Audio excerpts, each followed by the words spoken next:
Halo guys, welcome to Auto Booster. Dan di video kali ini kita akan membahas Bumblebee.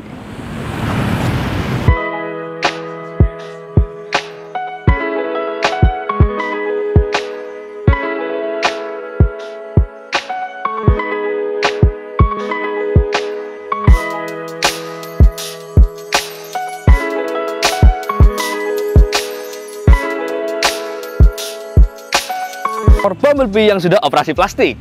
Karena kenapa? Ini sekarang warnanya sudah tidak berwarna kuning. Ya memang aslinya warnanya ini ya, aslinya warna oranye, sedangkan Bumblebee itu berwarna kuning. Dan untuk velg, di semua velgnya sekarang sudah berwarna hitam, sudah di repaint dengan warna hitam, tapi tidak menggunakan repaint yang menghabiskan chrome-nya, tapi dia seperti menggunakan plastik dip.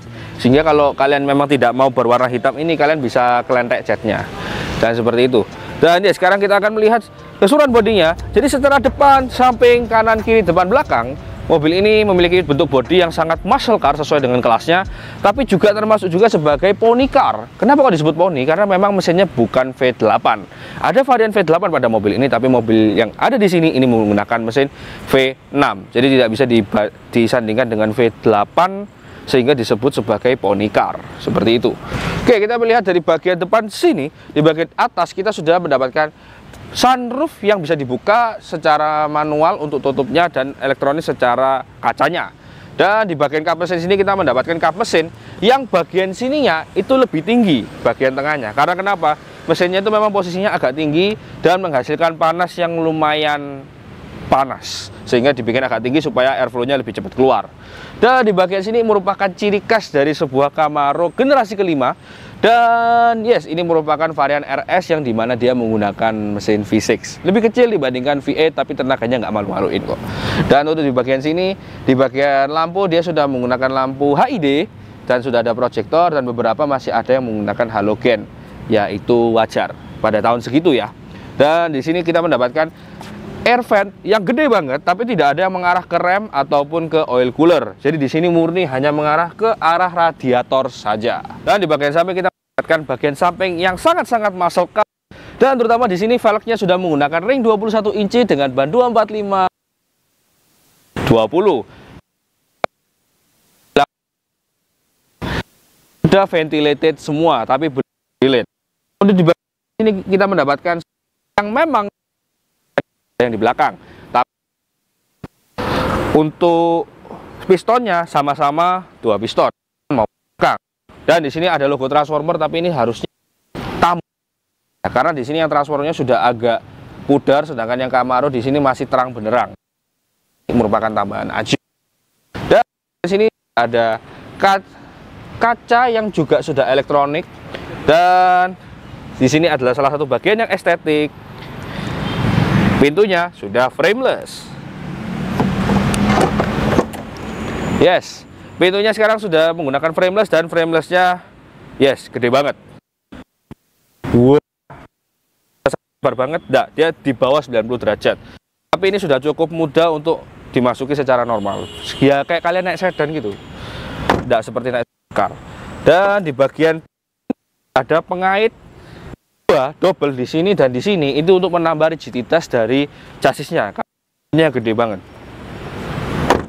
Oke, di bagian samping sini, bagian belakang terlihat lebih wide, dan itu beneran karena bagian belakang ini dia walaupun menggunakan velg yang sama, ban yang sama, tapi dia sedikit lebih lebar, kira-kira sekitar 1 jari. Dia yang belakang lebih lebar dibandingkan yang di depan, padahal posisi bannya itu sama aja sebenarnya.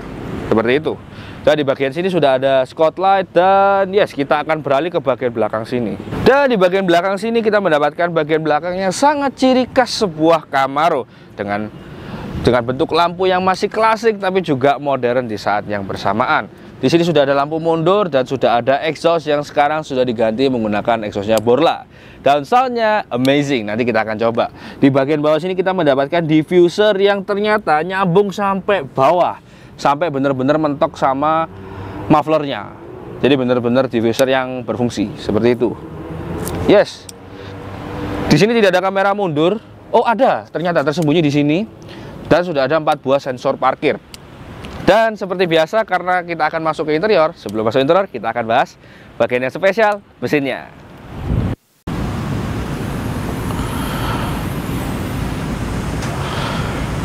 Oke. Dan mesin ini yang menarik pada mobil ini adalah mesin V6 dari FLX 3600 cc V6 dan menghasilkan tenaga hingga 323 horsepower dan 370 Nm of torque langsung ke transmisi otomatis 6-speed ke roda belakang. Dan yes, untuk satu bodi ini saja dia memiliki sangat banyak varian mesin. Bahkan untuk V6-nya aja variannya double-double, apalagi V8-nya. Dan ada juga V8 yang sampai supercharger untuk di CL1. Dan ada juga versi V8 turbo menghasilkan hingga 700 horsepower, tapi itu edisi spesial, sudah tidak keluar di versi reguler.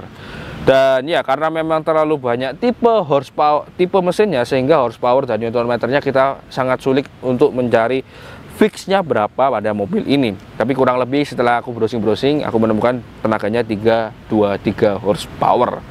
Dan yes, ini sangat-sangat Amerika, mesinnya sangat besar, tinggi, dan menghasilkan panas yang lumayan banyak. Yes, lumayan banyak panas yang dihasilkan oleh mobil ini. Tapi tetap saja sudah diredam oleh radiator yang sangat besar. Ukurannya pun mirip seperti ukuran 4 ply, padahal ini masih sekitar 1 ply.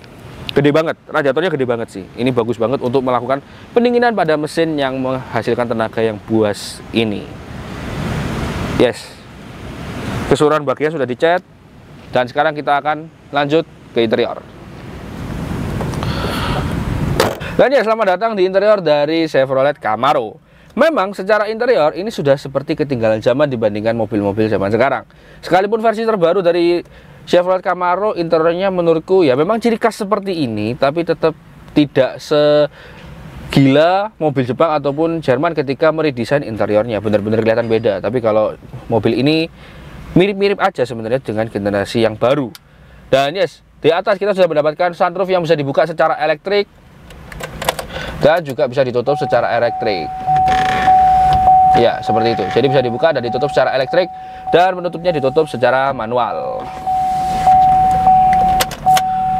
Dan untuk bagian dashboard keras dan ada sedikit kain di sini. Dan untuk di bagian pintu, di pintu sini semua keras kecuali bagian yang tersentuh seperti sandaran ini dilapis kulit dan sisanya keras. Bahkan baton-baton di sini juga plastik keras semua. Tidak ada plastik halus-halusnya sama sekali. Dan untuk kaca samping ternyata tidak bisa dilipat, guys. Ya, tidak bisa dilipat. Jadi kaca samping ini fix. Lalu sisanya, apa yang menarik dari mobil ini sebenarnya bukan terletak pada desain interiornya, tapi terletak pada mesinnya. Tapi nanti aja untuk tesnya. Dan sekarang kita akan bahas di sini. Untuk di sini entertainment system jelas belum ada Bluetooth, hanya ada CD dan radio. Untuk AC di sini dia sangat-sangat mewah untuk kualitasnya. Dan di sini ada kontrol wajar, yaitu defogger depan belakang dan membuka ventilasi kabin. Dan sisanya di sini ternyata ada charger yang ditutupi, ada traction control off, dan ada charger lagi di dalam sini. Dan untuk pajaknya ini kira-kira setahunnya sekitar 15 jutaan, yang dimana itu menurutku wajar-wajar aja untuk mobil harga segini dengan cc yang besar. Dan yes, untuk transmisi ini terasa, bentar, belum nyolok.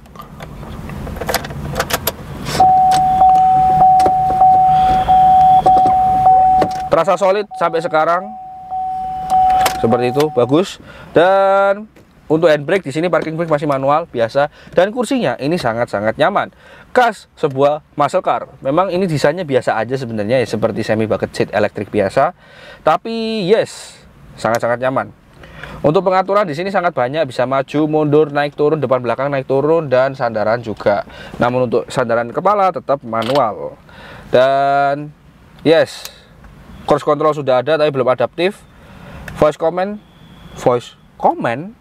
ya aneh, padahal tadi kita nggak menemukan Bluetooth, tapi ada voice commentnya. Ya mungkin melalui aux di belakang sini ya, voice commentnya. Dan lalu di sini sudah ada controller untuk media system, source, dan kawan-kawannya. Dan sekarang kita akan coba exhaustnya. Wah, desain instrumen clusternya sangat-sangat Amerika banget, sangat-sangat ya kayak ada kesan Amerika banget gitu, kayak khas banget. Ketika Anda melihat ini pasti ini seperti mobil Amerika. Ya, Setirnya kok miring ya? Iya, desainnya kalau kita lepas gini, ini desainnya memang agak miring setirnya, tapi ketika dipegang itu terasa pas. Anehnya di sana. Dan ketika menaruh tangan di sini, ini terasa pas. Jadi seperti ya, mobil ini tidak digunakan untuk racing, tapi digunakan untuk grand touring supaya lebih nyaman ketika berkendara jarak jauh. Oke, kita start. Ya, exhaust ini sudah diganti dengan mufflernya punya Borla, tapi sampai mana menggantinya kita tidak bisa mencek karena mobil ini terlalu ceper. Untuk AC soft, nyaman, dan sekarang kita akan gas RPM-nya. Dan untuk redline-nya dia sampai 6.600, tapi kita nggak mungkin sampai sana.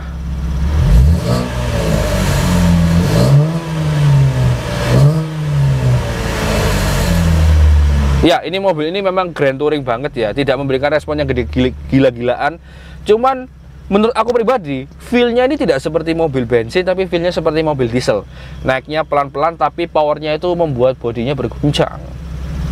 Yes, menurut kami itu aja. Dan yes, mobil grand touring ikonik Bumblebee ini dijual 1.388.000.000 rupiah. Apakah worth it? Yes, ini worth it sekali, terutama untuk kalian pecinta mobil-mobil muscle car. Ini mobil yang sangat-sangat worth it dan sangat nyaman untuk digunakan perjalanan jauh. Dan yes, terima kasih buat kakak mobilnya udah nyediain mobil ini. Jangan lupa like, jangan lupa subscribe, and see you next time.